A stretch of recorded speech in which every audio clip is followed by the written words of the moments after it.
Before we start, let me lay some parameters. I've communicated this for a very long time to my wife, and at the end of the day, the ultimate accountability in this process of building wealth is to my own family. Now today I'll be sharing with you, you may agree or you may disagree also, and I'm not here to persuade you that my opinion is correct or my steps moving ahead is correct, but I'm here to show you a game plan in real time, because when we hear stories of people who have gotten rich, we only see the end result. We didn't see the process, the decision making along the years.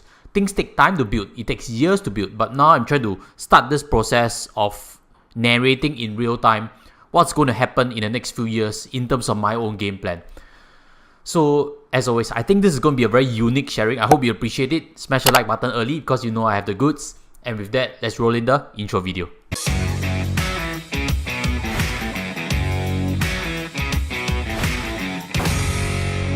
Hi guys, welcome back. Let's get things started. Now, you know, I've mentioned in one of my earliest videos that money is a game. It really is. Which means in this process of playing this game, you should aim to play to win. Don't be afraid to take some losses along the way, because that's only how you can advance and learn from mistakes. Now, Mike Tyson has mentioned this before. Everybody has a game plan until they get punched in the mouth. Same for my this plan. I guess it will get punched in the mouth in some period in future. But I think having a plan is better than no. And having a target is better than no. And having a forecast of what to expect is better than no. So this plan is really a big picture that I've communicated to my wife. Now everyone's starting point is different also. And when I see comments, I hear people mention that, oh, you need 5 million for retirement. And if we were to quiz some of them, you realize that, hey, there's no plan to get to $1 million or so. And then how to get to $3 million. And then how to get to $5 million. There is no plan. There's just wishful thinking and nothing is realistic. So in this process of building wealth, we should try to set some things in motion so that the plan works. And of course, in this journey, luck is needed. Some things need to break right. And in my plan that I'll be describing to you in a while, if things break right, I also understand I need the right patience for it to play out, correct? And that's one of my biggest weaknesses. I'm quite an impatient person. You know, I have a quick story to share with you. Some years back, I actually bought a car to flip. This car was a company car and they were sold off at a bid to staff. Together with a family member, we actually bought this car at the lowest bid because nobody was interested. And through research, I was pretty sure we could flip it for a few $1,000s in profits. So we bought a car, went to LTA, did a transfer, paid some money there, bought season parking for the car at my mom's place downstairs. That cost $100, I think, HDB. Then what happened is we next soft bids, correct, from dealers. The first few dealers actually offered something around what we've bidded, which means we only broke even or maybe slight profits only of a couple $100. And by the second or third one, I was thinking to myself, maybe we should just take that offer. Exit with $100 profit is better than letting a car sit there not knowing what is the next offer going to come in looking like. You know, a car is a depreciating asset, which means every month it loses depreciation of $800 to $1,000. And not just that, it's sitting in a parking lot. It costs $100 doing nothing. I already have a car. I don't need two cars. So that car is really idling. And we are playing that game where time is a ticking bomb and working against us. But thankfully, after a month plus, if I'm not wrong, we've managed to find a direct buyer. And we managed to sell it off at a profit of a few $1,000s. So that experience really taught me one thing. I'm quite an impatient person. I work best if I have someone who's more patient, cross-checking on me. So everybody, we have all our strengths and weaknesses. I get things done very quickly. But that's also my weakness. And the investment process, I look and I take actions very quickly. But to let things play out and get maximum value, I always bring my wife in who's a lot more patient to balance my point of thinking. So hopefully you have someone that can be a bouncing point with you also. Now the timing of events, we can't have control of it. Like I mentioned, it took me more than a month to find a direct buyer. And luck cannot be replicated. Sometimes you get lucky, you make profits quickly. Sometimes you don't. Sometimes you have losses. But the process is replicable. You get it?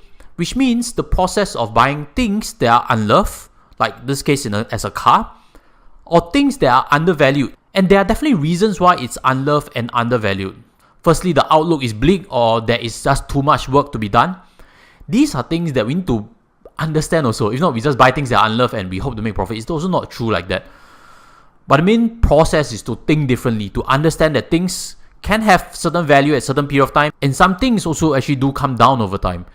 And that kicks me started on my first step that I'll be doing for this whole journey is to continue to invest in sectors I've studied deeply.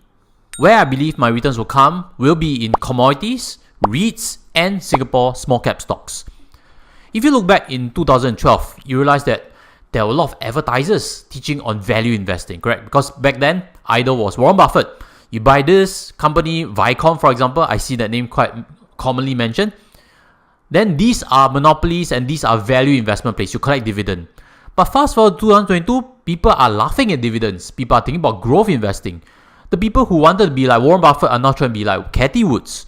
So you see, what has worked may not work in future. And what we believe now is the best method may be different from 10 years later what people then believe in. And from this point, I'd like to quote again from Howard Marks. He's mentioned, if you want to outperform, you have to be different. The consensus right now around the world, I'm pretty sure, is US equity and big tech. But if you followed me on this journey, you kind of realize that I've been against that idea for quite a while. And if you're always curious what it's looking like in my P&L, this is a quick glimpse. The yellow line over there is Nasdaq. The blue line over there is my P&L in Tiger Brokers. You realize that in the last 3 months, US equities have gone up, correct? But if you see in my P&L, it has gone the reverse direction. I put my money to where my mouth is. This ties in again to what Howard Marks has mentioned. If I want to have a shot of outperforming, I have to be different. The P&L also looks very different from a year-to-date basis. You see the blue line clearly outperforming the yellow line. The blue line over there tracks my performance. The yellow line again tracks Nasdaq. And just as a final glimpse, this captures about 2 years worth of performance. I'm okay with volatility, but the last few months have been hard and it really tested my assumptions as well as my resolve to invest differently. And with that, let's move on to point number 2, which is how I'm going to move big capital in 2023. As of current moment, I've already a big investment pot. I shared in this previous video that it's probably worth $800,000+. And I'm really right now building up my gunpowder. I'm trying to keep it dry. But what I'm doing may not be what you should be doing. And may not be what exactly I'm saying to private clients. Simply because I realize many of them are too busy with their work. And probably the best recommendation is just to stick with the dollar cost averaging. Because that simply allows them to avoid the fear rather than to handle it at a point of time where it's way bigger. So I much rather suggest to avoid that fear than to have a way to overcome it, because that's not guaranteed. You avoid the fear, you buy continuously, that will yield results definitely in the long term. So if you are a new investor, that is my message to you also. Start your dollar cost averaging. Have a game plan that lasts at least to 2023. So where am I going to get my big capital? This over here is my HDB property. I am listing it for sale. It was my first marital home. It's been tenanted out. It's brought me passive income.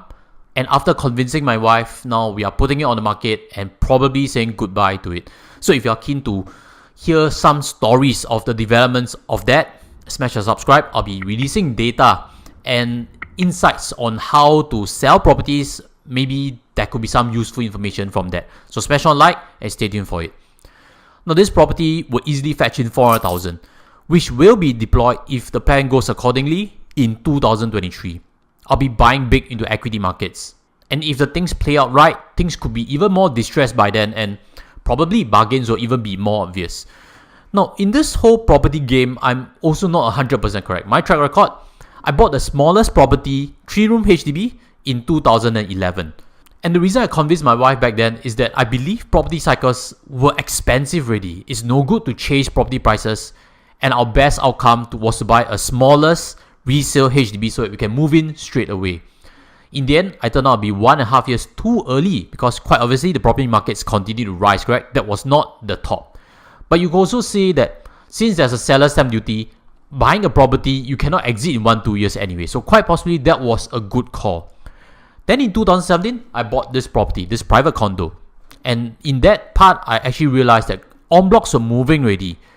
And that was after a 3-4 year bear market in the residential property sector.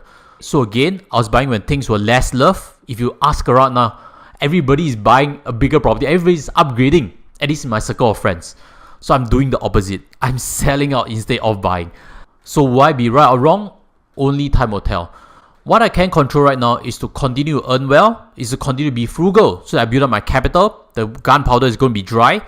And if you were to guess 3-4 hours later, if indeed property markets start to cool, that's where you see me entering the market again with a big capital.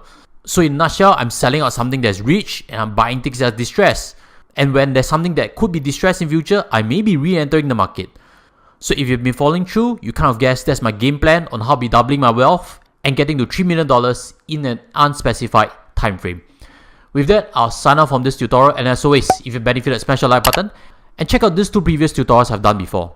The first is why I believe property cycles are rich. That's why I sold out firstly on PropNext already. The second is this concept of whether renting or buying is better, because when you rent, you can use that capital to buy REITs, and probably that could even fund your whole rental expenses. It's an interesting topic, and maybe that will intrigue you a bit further. With that, I'll sign off from here and see you there. Take care and goodbye.